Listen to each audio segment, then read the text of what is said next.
Study point पे आप सबका स्वागत है। दोस्तों आज हम देखने वाले हैं जैन धर्म से संबंधित दूसरा वीडियो को। इससे पहले हमने इससे पहले हमने एक वीडियो लोड कर दिया जैन धर्म का। इसमें हम लोग देखें कि किस तरह से जैन धर्म की स्थापना हुई। पहला संस्थापक इससे देते हैं अंतिम वास्तविक संस्थापक महावीर स्वामी को माना जाता है, जिनका जन्म कुंभ ग्राम वैशाली जिला में हुआ था। और किस तरह से एक और तेईसवें तीर्थंकर थे जो वाराणसी में उनका जन्म हुआ था और समय सीखर को उनका ज्ञान की प्राप्ति हुई थी और उन्होंने 4 आर्य दिए थे। सत्य, अहिंसा, अस्त्य, अपरिग्रह। ऐसे पाँचवा था आर्य सत्य, जिसमें पाँचवा था ब्रह्मचर्य जो महावीर द्वारा दिया गया था।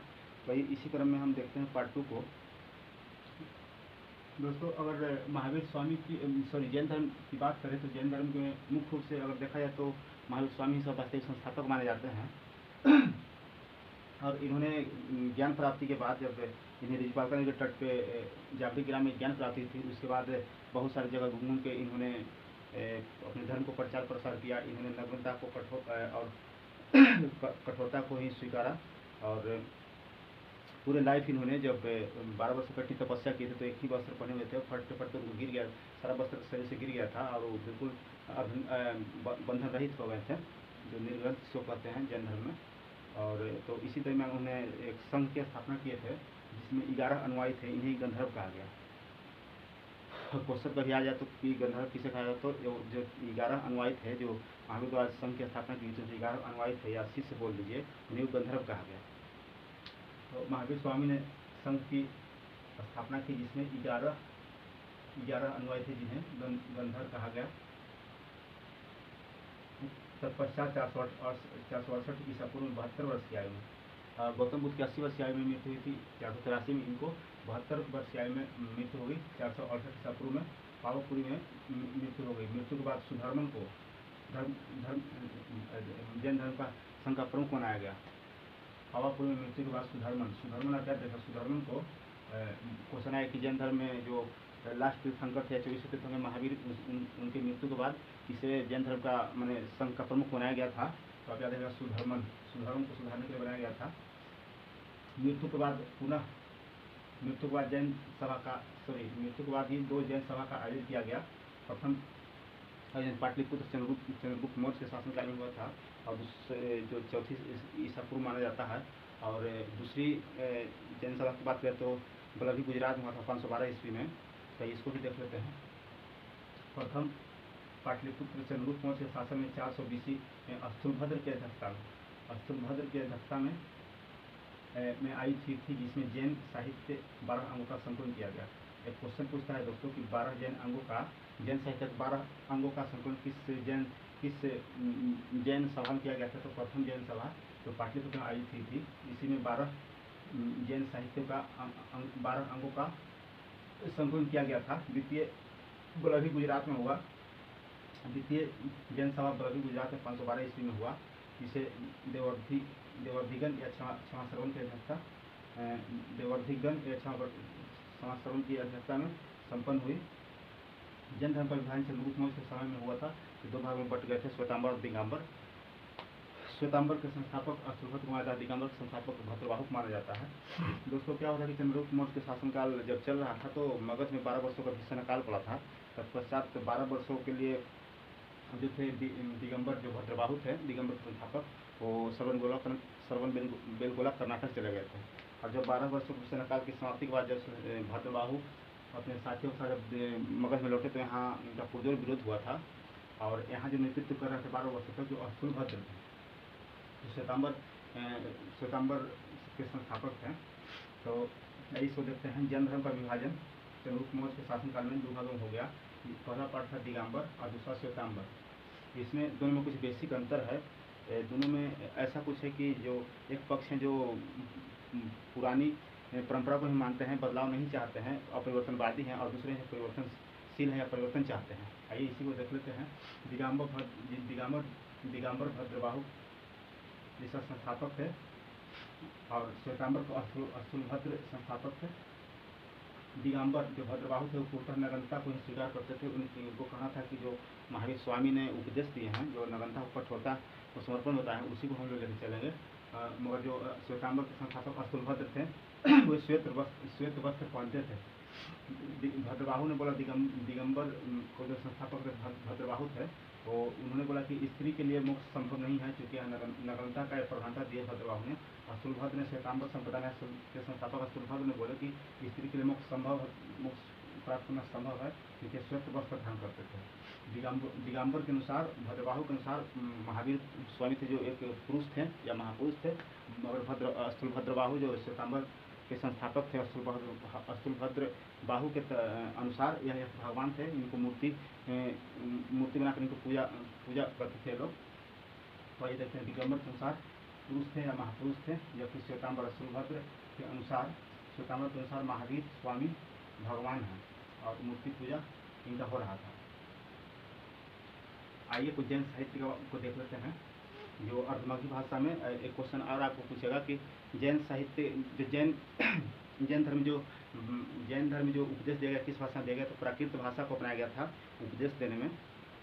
तो जैन धर्म के उपदेश पूछे किस भाषा में दिया गया, तो प्राकृत भाषा में। अगर जैन साहित्य की रचना पूछे तो आप बताइएगा अर्धमगधी भाषा में। अर्धमगधी भाषा जैन साहित्य की रचना अर्धमगधी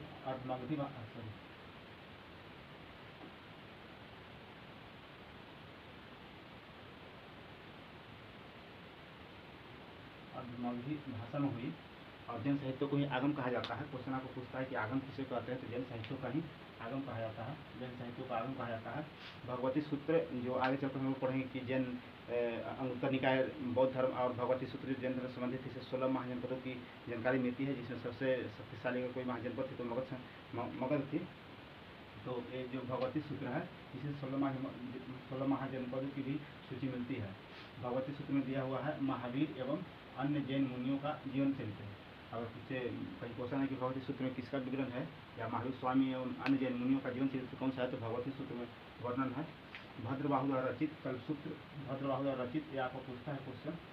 भद्रबाहु द्वारा रचित कल्पसूत्र के लेखक पूछता है। कल्पसूत्र के लेखक भद्रबाहु थे, जिन्होंने दिगंबर का संस्थापक माना जाता है। दिगंबर संप्रदाय का संस्थापक माना जाता है भद्रबाहु, जिन्होंने कल्पसूत्र की रचना किए।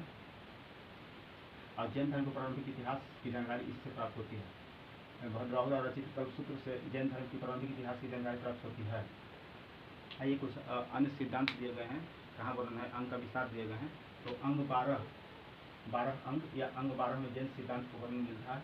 12 उपांग अंग का विस्तार हुआ। जिस तरह से वेद को समझने के लिए वेदांत की रचना हुई, उसी तरह से अंग को समझने के लिए 12 अंग को समझने के लिए उपांग 12 की रचना हुई। इसमें अंग का विस्तार किया गया। प्रकीर्ण 10 ग्रंथों को परिशिष्ट है। प्रकीर्ण 10 ग्रंथों को परिशिष्ट है। छेद सूत्र 6 भिक्षु एवं भिक्षुणियों का नियम जो है संघ में रहने का, और भिक्षु भिक्षुणियों का नियम का वर्णन छेद सूत्र 6 में मिलता है। भिक्षु एवं भिक्षुणियों का नियम है। मूल सूत्र 4 हैं। पूछा क्वेश्चन आपको कि जैन धर्म में मूल सूत्र की संख्या 4 है। आइए कुछ हम लोग तीर्थंकर थे, उनका प्रतीक चिन्ह। तो 24 तो हम लोग याद नहीं कर सकते हैं, याद कर पाना शायद संभव नहीं है। अगर किसी को लगता है कि हम याद करें तो आप याद कर लीजिएगा, अच्छी बात है, बहुत अच्छी बात है। और हम कुछ यहाँ शॉर्टलिस्टेड किए हैं जो महत्वपूर्ण हैं, जो बार एग्जाम में पूछे जाते हैं। पहला थे ऋषभदेव, इनका प्रतीक चिन्ह बैल या वृषभ से याद रखते हैं। ऋषभदेव भी इनको कहा गया है अन्य नाम से, इसलिए ऋषभ और ऋषभ जो है बैल हो जाएगा, दोनों एक ही होगा। अजितनाथ हाथी के चलते आते हैं। संभवनाथ तो घोड़ा पर चढ़ना संभव है, या अश्व। संभवनाथ तो घोड़ा पर चढ़ना संभव है, अश्व की सवारी संभव है, इसलिए संभवनाथ को अश्व हो जाएगा, घोड़ा हो जाएगा। नेमिनाथ जो तीसरे थे, इधर को 3 गो शुरू से लिया, इधर लास्ट से 3 गो लिया। तो ऋषभदेव पहला थे जो बैल या वृषभ। अजितनाथ हाथी पे चढ़ के आएंगे। संभवनाथ को घोड़ा की सवारी करना संभव, इसलिए संभवनाथ तो घोड़ा हो जाएगा। कैसे तीर्थंकर नेमिनाथ, जिनका प्रतीक चिन्ह शंख है, नेमिनाथ शंख। परशुनाथ 23वें तीर्थंकर, जिनका सर्प, जिन्होंने 4 आर्सत्य दिए थे। महावीर 24वें तीर्थंकर, जिन्होंने 5वें महावर्त 5वें आर्सत्य को दिए थे। इनका प्रतीक चिन्ह महावीर सिंह। वैसे याद रखना, नेमिनाथ शंख हो जाते हैं। परशुनाथ सांप, परस्य से सर्प का बोध हो रहा है। महावीर सिंह याद रखिएगा तो महावीर का सिंह हो जाएगा। ये एक और देख लेते हैं। ऋषभ जो बैल, या विषव, अजितनाथ हाथी, संभवनाथ घोड़ा, नेमिनाथ शंख, परशुनाथ सर्प, महावीर सिंह। आइए कुछ अन्य तथ्य को देख लेते हैं। जैसे मथुरा शैली जैन धर्म संबंधित है, हमने पिछले वीडियो में भी बताया था कि जिस तरह से आपको बौद्ध धर्म गांधार कला से संबंधित है, जो उत्तर और उत्तर पश्चिम भारत में विस्तार है। गांधार कला का विस्तार उत्तर और उत्तर पश्चिम भारत में है। ठीक उसी प्रकार मथुरा शैली जो मथुरा के क्षेत्रों में प्रचलित है, तो मथुरा शैली जैन धर्म से संबंधित है। खजुराहो मंदिर जो मध्य प्रदेश में स्थित है, चंदेल शासकों द्वारा बनाया गया था, जिसमें हिंदू और जैन दोनों धर्म से संबंधित है। खजुराहो मंदिर जो मध्य प्रदेश में स्थित है, इनका निर्माण चंदेल शासकों ने करवाया था, जिसमें हिंदू और जैन धर्म दोनों संबंधित है। हिंदू धर्म और जैन धर्म से दोनों संबंधित खजुराहो मंदिर है जो मध्य प्रदेश में है। जबकि दिलवाड़ा का जैन मंदिर सोलंकी शासक के मंत्री विमल शाह ने करवाया था। जबकि दिलवाड़ा का जैन मंदिर जो माउंट आबू पर स्थित है, दिलवाड़ा का जैन मंदिर माउंट आबू पर स्थित है, इसका निर्माण सोलंकी शासक के मंत्री विमल शाह ने कराया था। एक श्रवण बेलगोला में बाहुबली की मूर्ति है। श्रवण बेलगोला जो गंग वंश शासकों गंग वंश मंत्री एक चामुंड राय थे, उन्होंने बनाए थे। श्रवण बेलगोला में जो गुप्तेश्वर की मूर्ति है वो गंग वंश के एक मंत्री थे, चामुंड राय, उन्होंने बनाए थे। यहाँ पर बाहुबली की मूर्ति की पूजा होती है। प्रत्येक 12 वर्षों पर यहाँ बाहुबली के नाम के जलाभिषेक होते हैं। बाहुबली की मूर्ति यहाँ पर 12 वर्षों में एक बार महामस्तकाभिषेक कराया जाता है, जल अर्पण किया जाता है, मेला लगाया जाता है प्रत्येक 12 वर्ष पे। अब एक लास्ट क्वेश्चन देख लेते हैं जो बहुत VVI है, जिसको आप लोग VVI समझिएगा, क्योंकि क्वेश्चन पूछा जाता है हर एक एग्जाम में। इससे एक संबंधित हमारे मगध के भी शासक थे जो चंद्रगुप्त मौर्य थे, जो मौर्य वंश के संस्थापक थे, प्रथम संस्थापक। उन्होंने इसी विधि से अपना प्राण को त्यागे थे और लास्ट में वो जैन धर्म को भी अपना लिए थे।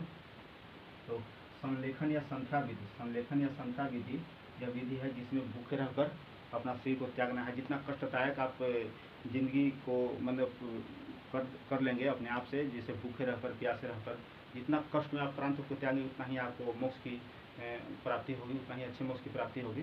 तो इसी को बताया गया है संलेखन या संथा विधि से।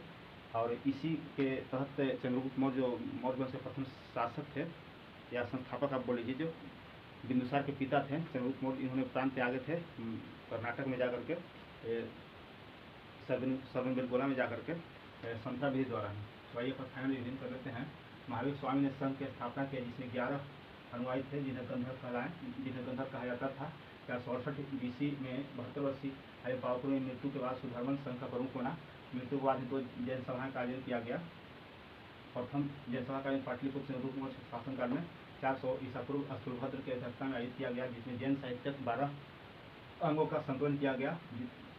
द्वितीय जैन सभा का आयोजन बलभी गुजरात में 512 ईस्वी में देवधिगर्मन क्षमा श्रवण की अध्यक्षता में संपन्न हुई। जैन धर्म का विभाजन चंद्रगुप्त मौर्य के समय हुआ था, जो 2 भागों में हो गया था। पहला श्वेतांबर, दूसरा दिगंबर अस्तुलभद्र की अध्यक्षता में, और श्वेतांबर अस्तुलभद्र की अध्यक्षता में। ये वही है जो भद्रबाहु जी जो 12 वर्ष का जो भीषण काल पड़ा था चंद्रगुप्त मौर्य के शासनकाल में मगध में, तो ये मगध छोड़कर चले गए थे। फिर 12 वर्ष के बाद आए पुनः, तो इनकी बहुत सारे बदलाव हो गया है और इनको स्थानीय स्तर पर विरोध भी का सामना करना पड़ा था। तो भद्रबाहु पूर्णतः नग्नता में विश्वास करते थे, स्त्री के लिए मोक्ष संभव नहीं, उन्होंने बताया। दिगंबर के अनुसार महावीर पुरुष थे। श्वेतांबर में आते हैं तो अस्तुलभद्र संस्थापक थे, श्वेत वस्त्र धारण करते थे, स्त्री के लिए मोक्ष पाते थे क्योंकि श्वेत वस्त्र धारण करते थे। और दिगंबर भद्रबाहु इसलिए बोले कि यहाँ नग्नता, इसलिए स्त्री के लिए मोक्ष प्राप्त होना संभव नहीं है। और खुद महावीर भी बोले थे कि नग्नता नग्न रहकर ही जैन मुनियों को उपदेश देना चाहिए और जीवन में नग्न रहना चाहिए। जबकि श्वेतांबर के अनुसार महावीर स्वामी भगवान है और मूर्ति पूजा किया जा सकता है। तीर्थंकर कुछ हैं जैसे ऋषभदेव बैल या वृषभ, अजितनाथ हाथी, संभवनाथ घोड़ा, नेमिनाथ शंख, परशुनाथ सर्प, महावीर सिंह। ऐसा देखो कुछ जैन साहित्य। अगर जैन धर्म की बात करें तो उपदेश दिया गया था, प्राकृत भाषा में दिया गया था। और जैन साहित्य की रचना की बात करें तो अर्धगंधी भाषा में। ये आप भी याद रखिएगा पॉइंट, ये बहुत इंपॉर्टेंट है क्योंकि बहुत क्वेश्चन फंसाता है। तो पूछा कि जैन धर्म की जो जैन साहित्य है उसकी मतलब जो रचना है किस भाषा में है, तो नहीं अगर ढेर लोग कन्फ्यूज होकर प्राकृत मार देते हैं, ऐसा कुछ नहीं है। प्राकृत भाषा में उपदेश दिया गया था और अर्धवागीय भाषा में जैन साहित्य की रचना की गई थी। जैन साहित्य की रचना अर्धवागीय भाषा में हुई। जैन साहित्य को आगम कहा गया है। भगवती सूत्र महावीर एवं अन्य जैन मुनियों का जीवन चरित्र है, जिसमें भगवती सूत्र में ही 16 महाजनपदों का वर्णन भी मिलता है। भद्रबाहु द्वारा रचित कल्पसूत्र से जैन धर्म की प्रारंभिक इतिहास जानकारी प्राप्त होती है। अंग 12 जैन सिद्धांत, उपांग 12 अंग का विस्तार, अंग को समझने के लिए 12 उपांग की रचना की गई। प्रतिदिन 10 ग्रंथों को परिचित छेद सूत्र 6 होते हैं, जिसमें भिक्षुओं और भिक्षुणी के मतलब संघ में रहने का नियम कानून है। मूल सूत्र 4। आइए कुछ अन्य तथ्य देख लेते हैं। मथुरा शैली जैन धर्म संबंधित है। यह मथुरा के क्षेत्रों में मतलब विस्तृत है, विस्तार हुई है। खजुराहो मंदिर जो मध्य प्रदेश में स्थित है, इसका निर्माण चंद्र शासकों ने कराया था, जिसमें हिंदू और जैन धर्म दोनों से संबंधित है। जबकि दिलवाड़ा का जैन मंदिर आपको ये सोलंकी शासक के मंत्री विमल शाह ने करवाए थे। गोला गोमतेश्वर मूर्ति जो कर्नाटक में है, उसकी स्थापना गंगवंश मंत्री चामुंडराय ने करवाए थे। यहाँ बाहुबली की मूर्ति की पूजा होती है, जहाँ पे प्रत्येक 12 वर्ष में एक बार महाभिषेक या जलाभिषेक होते हैं। और लास्ट है संलेखन या समता विधि, जिसमें भूखे रहकर प्राण त्यागना मोक्ष की प्राप्ति दिलाया जाता है। दोस्तों उम्मीद करते हैं कि आप लोगों को समझ में आया होगा, और अगर अच्छा लगे या समझ में आए तो चैनल को सब्सक्राइब, लाइक और शेयर जरूर कीजिएगा। और आगे हम लेके आएंगे, अब एक बचा हुआ है, हाँ अभी 16 महाजनपद, नेक्स्ट डे 16 महाजनपद की वीडियो बनाएंगे, आप लोग उसको भी जरूर देखिएगा। और ये दोनों वीडियो देख लीजिए, दोनों वीडियो देख लीजिएगा, उसके बाद जैन धर्म से कोई भी क्वेश्चन आपको नहीं छूटेगा, हम गारंटी देते हैं। छूटेगा तो आप कमेंट बॉक्स में जरूर कीजिएगा कि हाँ दोस्त ये आप नहीं बताए थे। इसलिए आप ये दोनों वीडियो जैन धर्म के देख लीजिए, बौद्ध धर्म के दोनों वीडियो देख लीजिए, नहीं कोई क्वेश्चन छूटेगा जैन धर्म बौद्ध धर्म से। और बहुत जल्द बिहार एक्सरसाइज इंस्पेक्टर का वैकेंसी आने वाला है, और संभवतः लास्ट नवंबर या दिसंबर में बिहार एसआई का भी 2000 से 2500 वैकेंसी आ जाएगा। इसलिए आप लोग एकदम तैयारी में लगे रहिए, रुकिए मत, थकिए मत, डू एंड डाई का नारा लगा के बिल्कुल एकदम लगे रहिए कि दरोगा बनना है तो बनना है। चलिए धन्यवाद, थैंक यू।